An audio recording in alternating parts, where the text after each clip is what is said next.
In this video, we're going to talk about structs.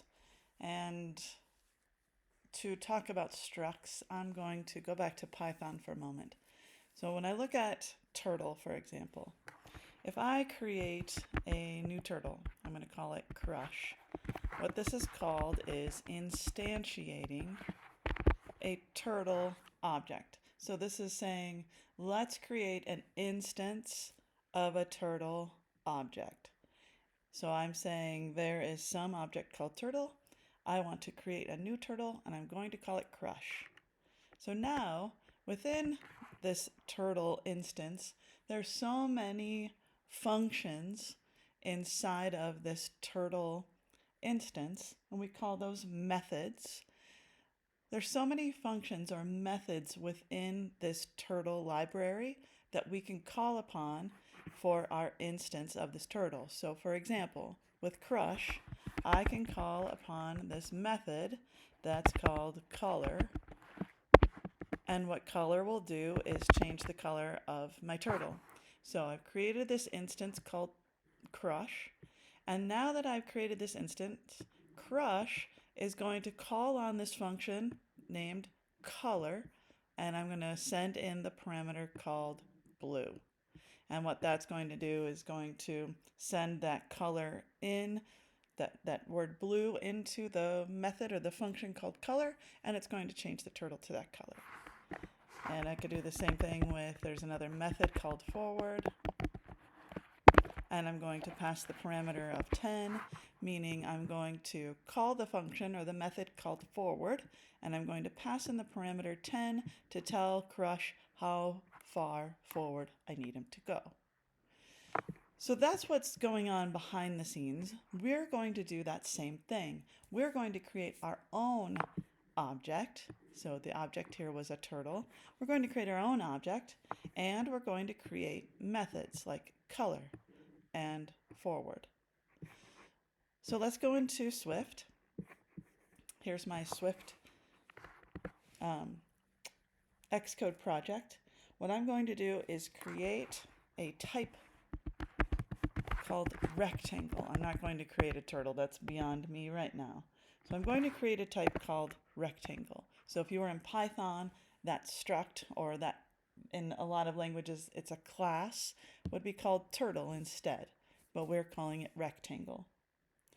What I want to be passed into this, so like with, forward and what have you, what I want to be passed in is the width of the rectangle and the height of that rectangle. So when somebody creates an instance of my rectangle, they need to say what the width and what the height will be. Let's create a method inside of this. So we're going to create a function, and it's still called func, but when it's inside of a struct or a class, it's called a method. So this func, or this method, is going to be called is bigger than.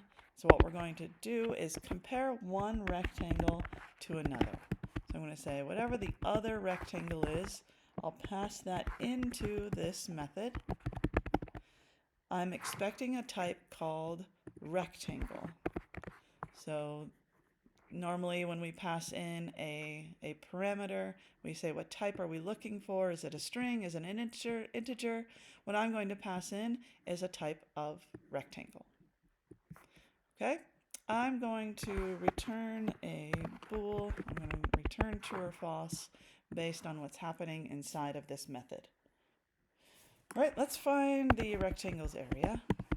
Remember, there are going to be two rectangles. The first one, the original one, and then the other one. So I'm going to find the area of the original rectangle by multiplying the width times the height. I'm going to find the area of the other rectangle. Now watch how we do this one. For the other rectangle, I want to find its width. So there's that dot, width, like we kind of did with the turtle. And the other rectangle's length, or height. Okay, we'll multiply the width times the height to get the area of each rectangle. So this original rectangle has its own width, its own height, and the other rectangle will have its own width and its own height.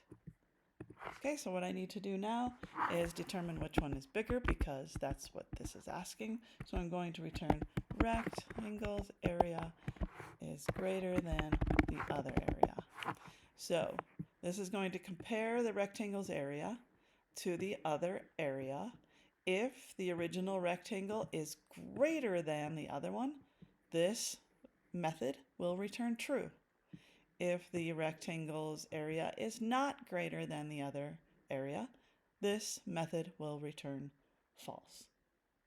Okay, so let's give this a try. Let's first get input from the user. We're going to say enter the width and height of the first rectangle you wish to calculate.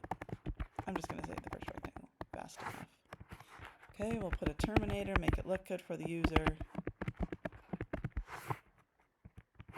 Now the cool part is there's a way for the user to enter two things at once. So to do that, I'm going to say, let's get the rectangle info. Let rect info equal read line, just like we've done before. But let's unwrap it. So we're going to put that question mark. We're going to get the components of the user's input, and we're going to say, let's make a list out of this, or an array, separated by the character set white spaces. So whatever white spaces are in between the two things that the person enters, we're going to split it there, and we're going to put that into an array. So that's going to take their input, put it into a list. Okay, so now what we're going to do is ask them for the second piece of information. So we're going to ask for the second rectangle, enter the width and height of the second rectangle. Let's do the terminator again. And I'm going to work smarter this and then harder this time. Let rect to info equals, and I'm going to just copy and paste this. Now I've got two arrays that has the width and the height of each rectangle, there and there. So what I need to do now is create an instance of these rectangles. So it's kind of like creating Crush. So let me put some comments here. Getting the info from the user and making an array from the input. Okay, so what I'm going to do now is create an instance of each rectangle.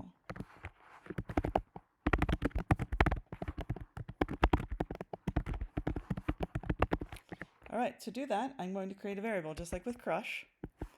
So I'm going to let my first rectangle equal a type of rectangle. Just like we said with Crush, we said let Crush equal turtle. But in this case, we need to pass some information in, and you're going to see missing arguments for width and the height, because here we did not assign a value to the width or the height of the rectangle, so we need to pass that information in. So for this first rectangle, I am going to pass in the information for the width. I want this to be a double because that's what was expected up here. So I need to convert the user's input into a double. And I'm going to take the rect1 info and get the first element of the array, because the first element is the width that was entered. Okay, it's getting really mad at me, but we'll fix that here in just a second. Then we need to pass in the height. That's also going to be a double. Rect1 info.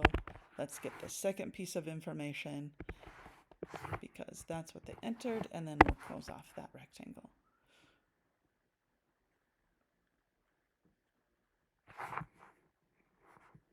I put just rect info. Let's make this rect1 info to make life easy on us. So we need to unwrap these as it's saying because that's user input. So from the user input, we've got to unwrap this information. So let's unwrap. Let's unwrap. Okay, I'm going to do the same thing, but I'm going to create a second rectangle. So to make my life easy, I'm going to copy and paste this. I'm going to make a second, so this will be my other. And this will be my rect2 info and my rect2 info. Okay, I've got two rectangles now. Rectangle 1, rectangle 2, they are of type rectangle, just like this. And I've passed in the information from the user, which was the width and the height of each one. Okay, the last thing we want to do then is determine if one of the rectangles is larger than the other. So we can say, we can print, actually let's do an if statement. If rectangle 1 dot is bigger than, so I'm calling the is bigger than method, just like I did with the dot forward for turtle, or dot color, or dot whatever. And then is bigger than, I need to pass in my second rectangle, so I will pass in rectangle 2. So if that equals true, I can print the first rectangle is bigger. Else.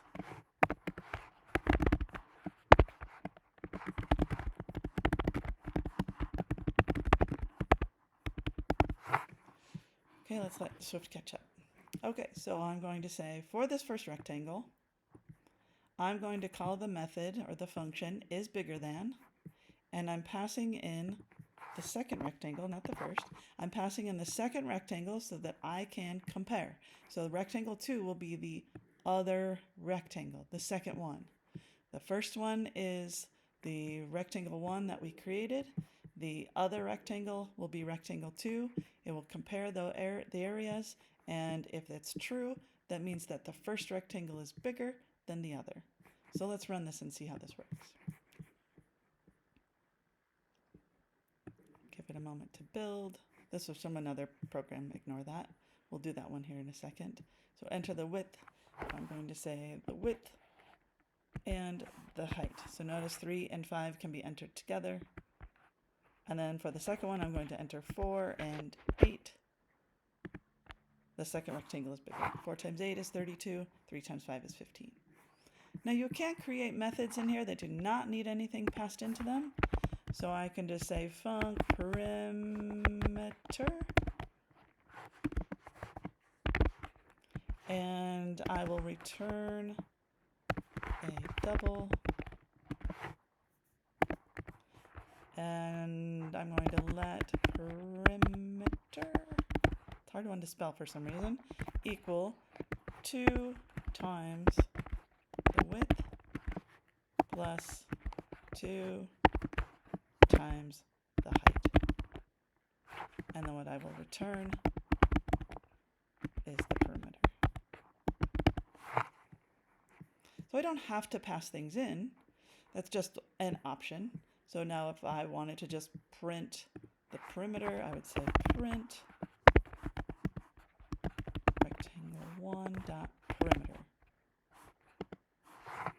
And I can print rectangle 2's perimeter as well.